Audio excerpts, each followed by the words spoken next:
Que legal estarmos todos juntos aqui, nesta casa de esperança, neste hospital de almas. Que nós possamos aqui juntos estudar o ensino universal dos Espíritos, alicerçado, calçado, em uma filosofia que nos ensina a pensar, em uma ciência que nos ensina a fazer, e dentro de uma moral do Cristo que nos ensina a nos comportar. Hoje eu vou falar um pouquinho só sobre a busca do equilíbrio.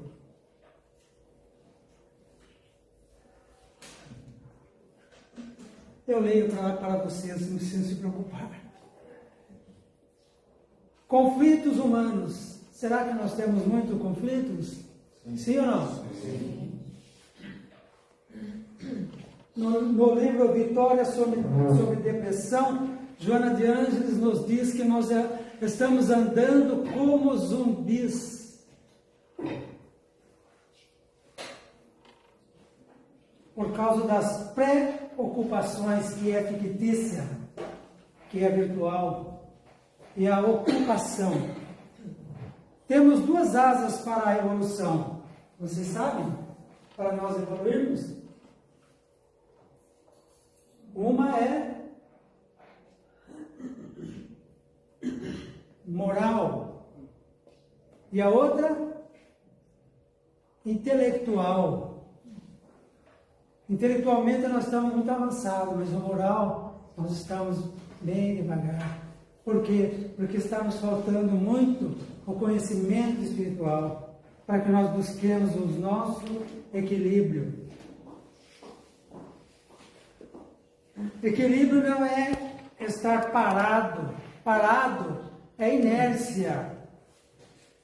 Jô Soares, antes de desencarnar, ele deixou uma frase muito belíssima. Ele falou que ele não tinha medo da morte. Ele tinha medo de ficar improdutivo. Essa é a grande preocupação minha. Por isso que eu estudo muito. Eu me ocupo com coisas boas. O que mais somos cobrados quando ficamos na inércia, parados? Quantos parentes meus que eu vejo parados ali na inércia, não vê a hora de aposentar para ficar ali, sem fazer nada. Mas mal sabemos que no plano espiritual, o que nós mesmos cobramos pela nossa consciência é as horas vazias. É as horas que nós passamos o tempo e nós ficamos ali parados. Isso é inércia. E é nos movimentos é que nos mostramos se nós estamos equilibrados ou não. E Joana de Ângeles, por Divaldo, no mundo tudo é impermanente. A única coisa permanente no mundo seria a própria impermanência. Se perguntarmos para nós o que queremos na vida, o bem-estar espiritual, emocional e físico. Sim ou não? Sim. Então eu vou voltar um pouquinho para começar. Nada é igual ao seu redor, tudo se faz no seu olhar, todo o universo se formou no seu falar. Teologia para explicar, ou Big Bang para disfarçar. Você pode até duvidar, mas há um Deus a me guardar. E eu, tão pequeno e frágil, querendo sua atenção, no silêncio encontro resposta certa então.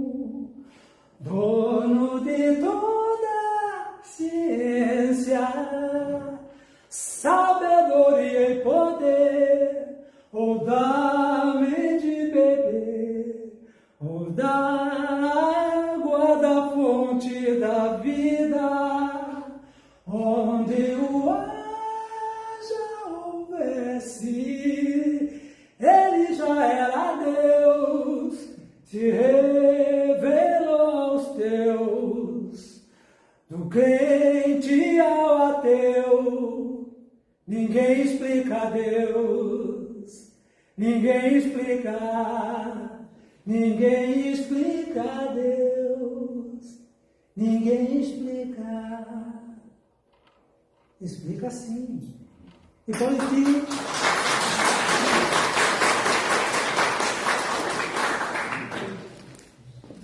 Hippolyte Léon de Lizard, o nosso querido Allan Kardec, ele, junto com o plano maior, ele fez o maior esforço para nos mostrar um Deus de misericórdia, um Deus bom. Como Jesus nos diz, bom é o Pai que está no céu. Vocês sabem qual é a primeira pergunta desse livro? O livro dos Espíritos. O livro dos Espíritos. Qual é a primeira pergunta do livro dos Espíritos? Você não vai. Olha, que é Deus? Porque não é uma coisa, não é um ser humano. Não é. Que é Deus? É a inteligência suprema, causa primária de todas as coisas. Então, se existe uma inteligência suprema, existem seres abaixo dele, inteligentes. Sim ou não? Sim. Quem são esses seres? É nós. É nós. Sim ou não? Sim. Sim. E na pergunta 76 diz o seguinte: que definição pode dar dos espíritos? Pode-se dizer que os espíritos são os seres inteligentes da criação. Eles povoam o universo fora e dentro do mundo material. Então, nós somos espíritos, encarnados ou não, nós somos espíritos. As pessoas falam, o meu espírito, não. Eu, espírito. E na pergunta 115, diz o seguinte: entre os espíritos, uns foram criados bons e outros maus. Deus criou todos os espíritos simples e ignorantes, isto é, sem conhecimento. A cada um deu uma missão com finalidade de iluminá-los e de conduzi-los progressivamente à perfeição, pelo conhecimento da verdade, para aproximá-los dele. Mas que verdade? Que verdade? Jesus nos diz, buscai a verdade e a verdade vos libertará. E depois, mais na frente, ele disse, mandarei o Consolador que falará tudo o que eu disse e muito mais. Dá para entender que é através da doutrina espírita. Sim ou não? Sim. Sim. E a espiritualidade nos diz, é a verdade que me faz bem a mim e a coletividade. Boa resposta, né? A base do ensinamento dos espíritos tem 5 princípios básicos para que nós possamos viver essa vida mais equilibrada, que é Deus, comunicabilidade dos espíritos, imortabilidade dos espíritos, evolução e reencarnação. Falar de reencarnação aqui dentro da casa espírita é mais fácil. Uns acreditam mais ou menos, outros acreditam mais, outros não acreditam. Agora, você falar de reencarnação fora fica um pouco mais complicado. Mas nós temos o maior teólogo espírita do planeta, que se chama Severino Celestino. Severino Celestino, ele é professor, trabalha com odontologia, dá aula na Universidade em São Paulo de Teologia para padres e pastores. E quando ele chega na reencarnação, eles levantam e começam a dar as costas para ele. Como quem diz, não acreditamos nisso que o senhor está falando. Mas ele fala assim, vocês não precisam crer na reencarnação, basta saber. Então, ela é uma lei divina, é dentro da reencarnação é que nós sabemos quanto Deus é misericordioso com nós, que nós possamos fazer várias vezes o mesmo caminho, refazer os caminhos.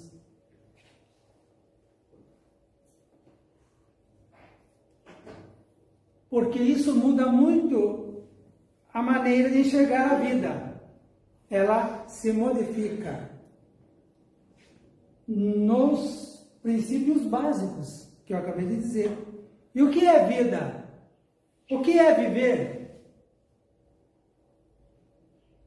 Vida, nós sabemos que tem fim. Agora, a encarnação, vida não tem fim. A encarnação tem fim. Nós temos uma só vida e várias encarnações. No Evangelho de João, capítulo 10, versículo 10. Jesus, eu vim para que todos tenham vida, e vida em abundância. Tem tudo a ver com a doutrina espírita aí, não? Olha o entendimento.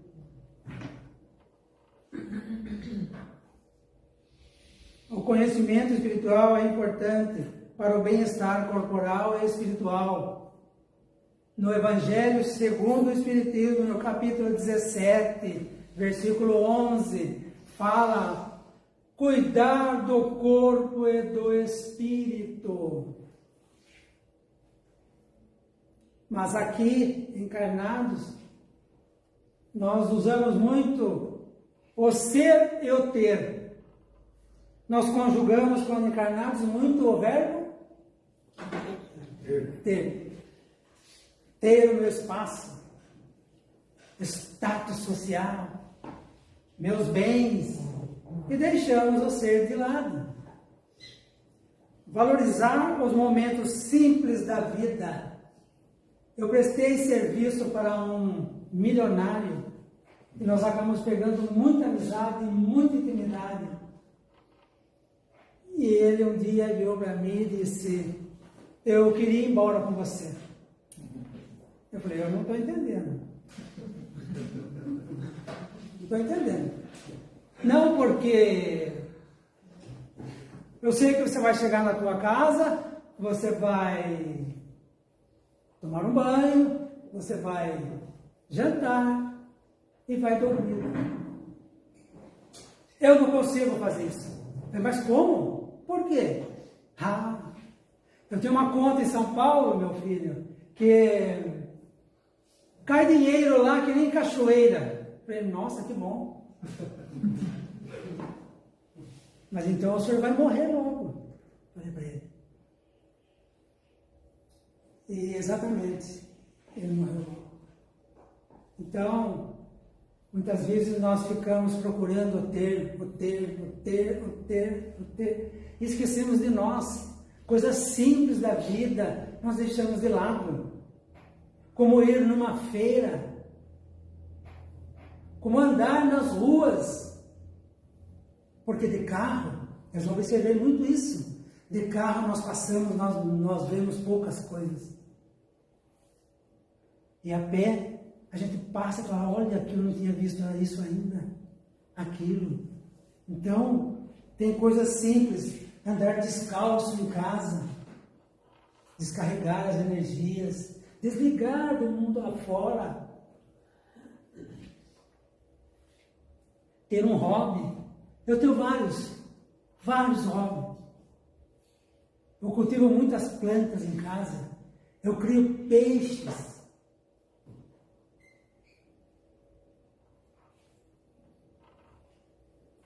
Ter muitos amigos, colegas, como é bom ter amigos, colegas. Meu genro que diz, mas não tem um lugar que eu não estou com você, que você não conhece alguém. Falei, que bom, porque quando eu não encontro ninguém conhecido naquele local, eu fico chateado. E acontece mesmo. E essa música, que é um poema, é um texto, o que é? De Oswaldo Montenegro, que diz o seguinte: faça uma lista de grandes amigos que você mais via há 10 anos atrás. Quantos você ainda vê todo dia? Quantos você já não encontra mais? Faça uma lista dos sonhos que tinha. Quantos você desistiu de sonhar? Quantos amores jurados para sempre? Quantos você conseguiu preservar? Aonde você ainda se reconhece? Na foto passada ou no espelho de agora? Hoje é do jeito que achou que seria? Quantos amigos você jogou fora? Quantos mistérios que você sondava? Quantos você conseguiu entender? Quantos segredos que você guardava? Hoje são bobos, ninguém quer saber. Quantas mentiras você condenava? Quantas você teve que cometer? Quantos defeitos sanados com o tempo eram o melhor que havia em você? Quantas canções que você não cantava, hoje assovia para sobreviver? Quantas pessoas que você amava, hoje acredita que amam você? Que isso é uma psicografia, não é possível. E o equilíbrio dos desejos e das necessidades. Platão teria dito: durma 30 dias no chão, passe a pão e água. O que vier além disso é desejo. Necessidade é dormir, é comer. Comer o necessário. Vou dar uma receitinha para quem quer emagrecer. Agora nós estamos num novo ano, ou um ano novo. Eu falei num jantar uma vez isso. Falei, vamos comer, absorver do máximo, o mínimo. Meu cunhado levantou da mesa e falou, você foi profundo, hein? Ou então, na hora de estar almoçando, mastigar 33 vezes antes de engolir. Olha, que receita mais fácil disso.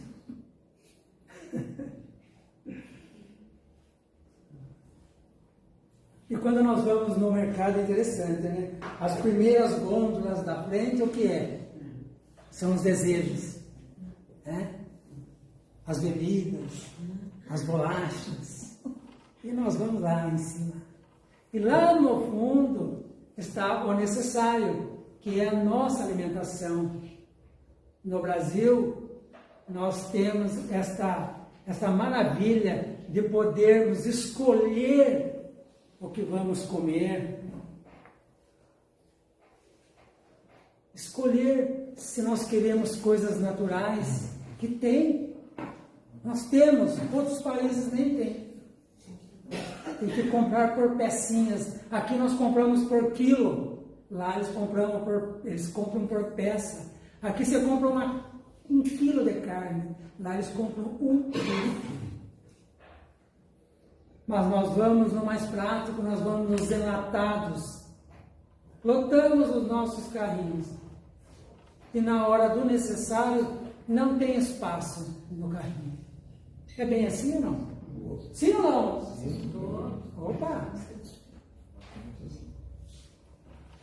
E os pensamentos por dia? Como estão os nossos pensamentos?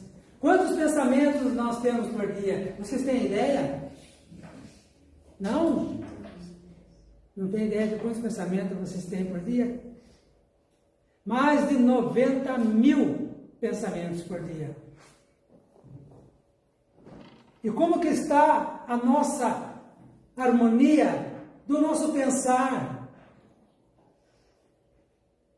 do nosso sentir, o emocional, do nosso falar e do nosso agir?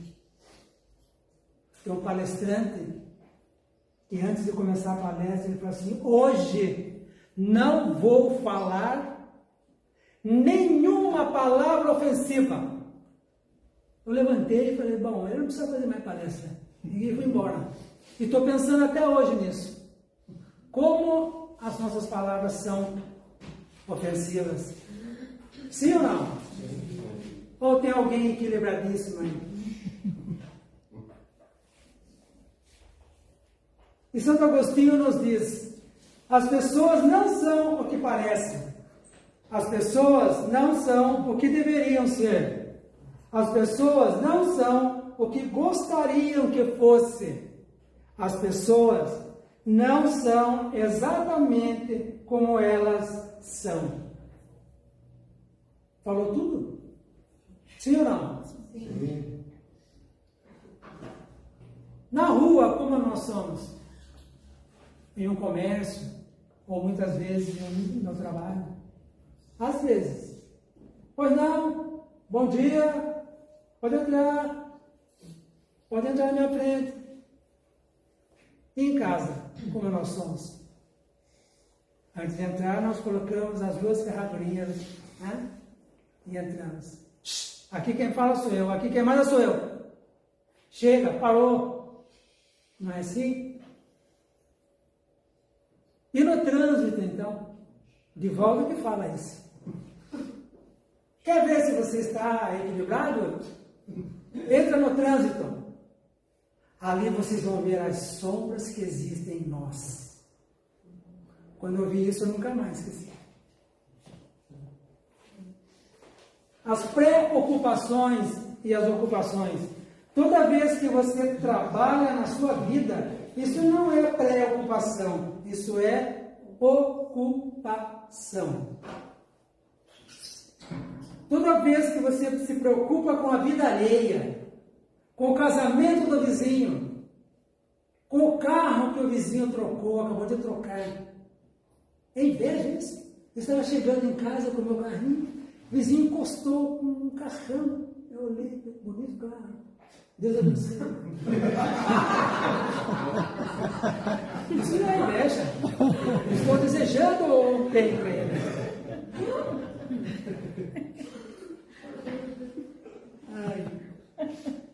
Qual o tempo da sua vida que você está ocupado? Ocupar-se com a própria vida. Ocupar-se com a sua vida profissional. Ocupar-se com você mesmo. Ocupar-se com sua vida física e mental. No livro No Mundo Maior, André Luiz, A Casa Mental, Usina do Pensamento. Ele estava no plano espiritual andando com o mentor dele, quando deparou com o ser. E ele mandou o André Luiz se concentrar. André, se concentre naquele ser.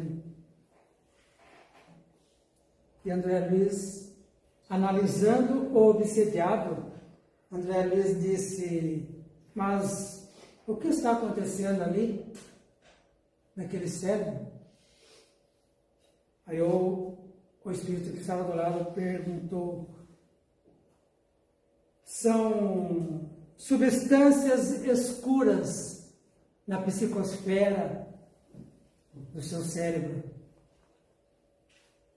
Mas isso não é novidade para nós, para os espíritas não, porque a ciência e a medicina já estão estudando essa pré-ocupação que nós temos em nossa mente. Nos anos 30, 40, antes da guerra,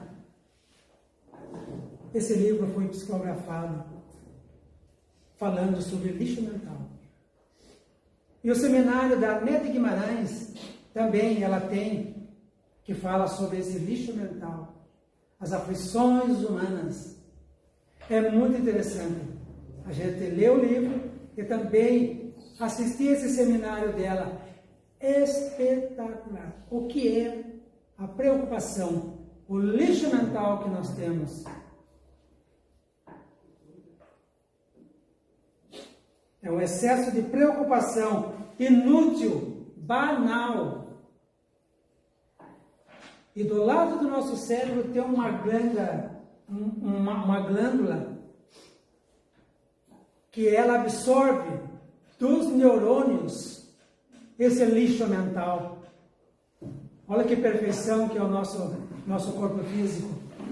Ela absorve esse lixo mental. Mas quando ele é muito excessivo, não tem como. Joga para o corpo físico, aí acontece o Alzheimer. Ela também tem uma palestra sobre isso, sobre Alzheimer. Nós vamos conectar a minha fala aqui dentro disso. É muito interessante. E o Chico, mais de 80% das obras do Chico são poemas, são versos, são rimas, são textos. Esse que eu acabei de ler, que eles dão lá na frente. Que as pessoas às vezes não se interessam em ler. Vou perder tempo em ler versos, poemas? Para quê? Mas o plano espiritual não ia perder tempo com isso. Mas para que então tudo isso?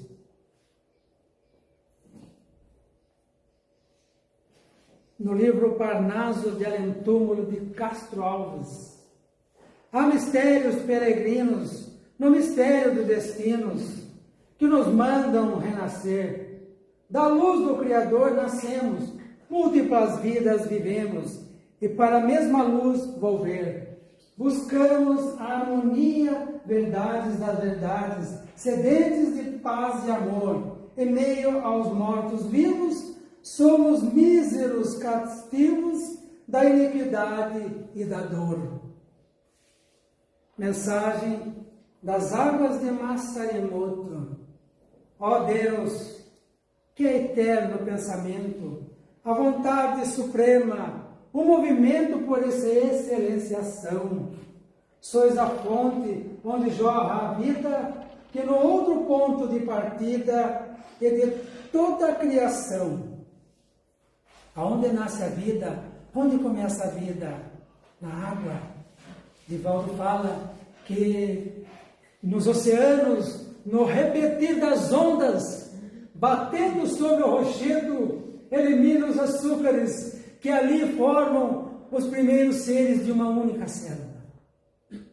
Olha que maravilha, aonde nasce a vida. Para que então servem os poemas e as poesias? Para melhorar danos cerebrais, para melhorar a estrutura do seu cérebro, para melhorar seu desempenho, para melhorar a psicosfera do seu cérebro. Um grande presente que a humanidade nos deu, a espiritualidade nos deu, e nós não sabíamos. A dor, através dos anos dos algozes, dos tiranos, anjos puríssimos faz, transmutando em meros rudes, arautos de virtudes e mensageiro de paz.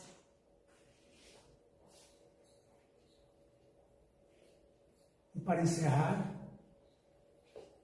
a paz invadiu meu coração, de repente me encheu de paz, como se o vento de um tufão arrancasse meus pés do chão, onde eu já não me enterro mais.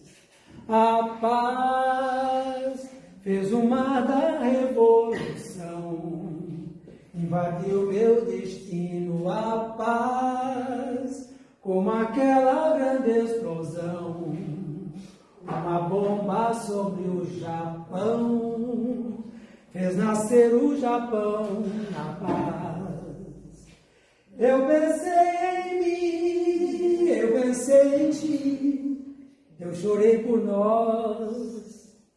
Que contradição, só a guerra faz nosso amor em paz. Eu vim parar na beira do cais, onde a estrada chegou ao fim, onde o fim da tarde é lilás, onde o mar arrebenta em mim, o lamento de tantos ais. Muita paz e amor a todos, que assim seja.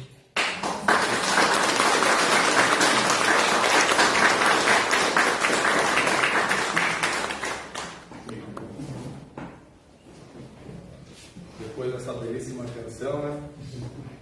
Todo mundo ficou com o espírito em paz, né?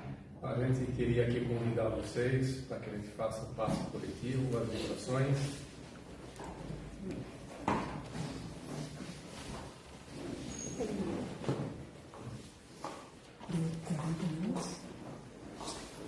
Bom dia a todos. O passe é um ato de amor para que possamos tirar o máximo proveito dessa experiência. Vamos fechar nossos olhos, relaxar e buscar nos conectar com a espiritualidade. Pensemos em Jesus.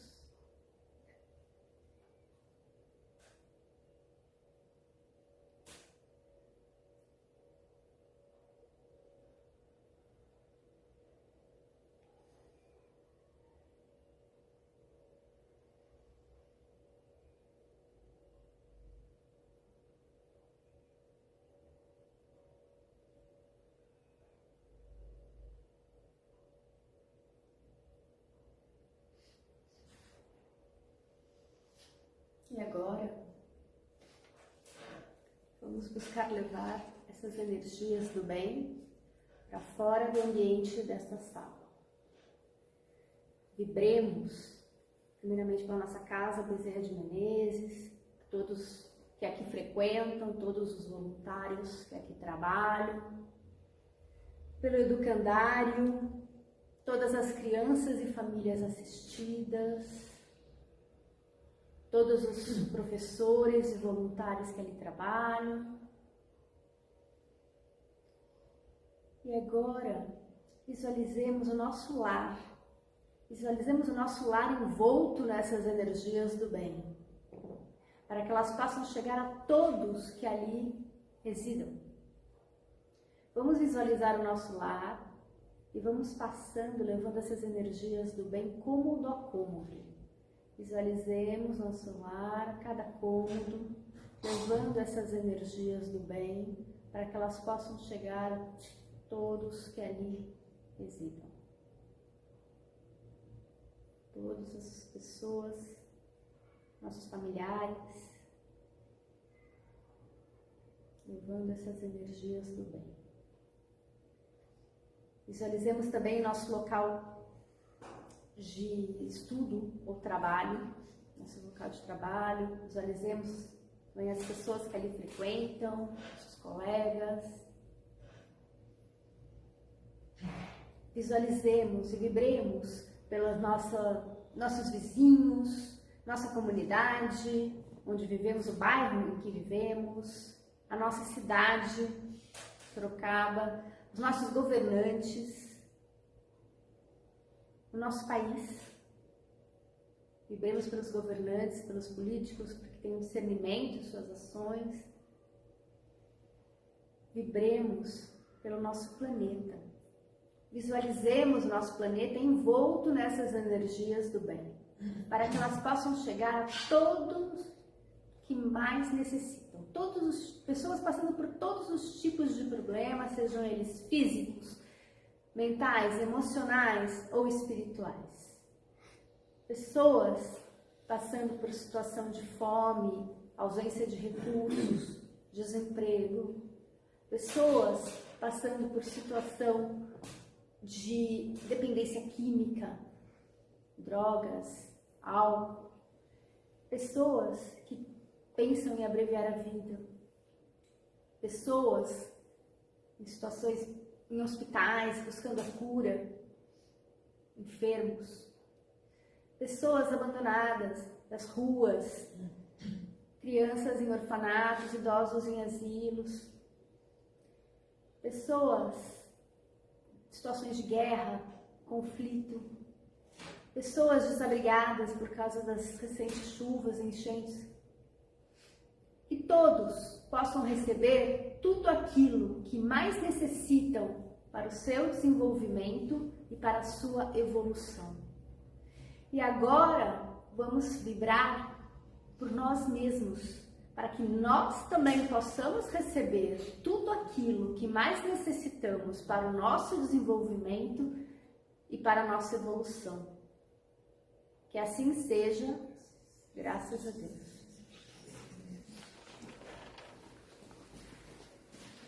Então, pessoal, envoltos nessa harmonia, mais uma vez os nossos agradecimentos por todos que vieram aqui e que esperamos, que a gente pegue uma coisinha só para que a gente possa ter mais equilíbrio e a gente, com essas nossas várias vidas, nossas várias encarnações, possamos cada vez mais somar e a gente possa também multiplicar.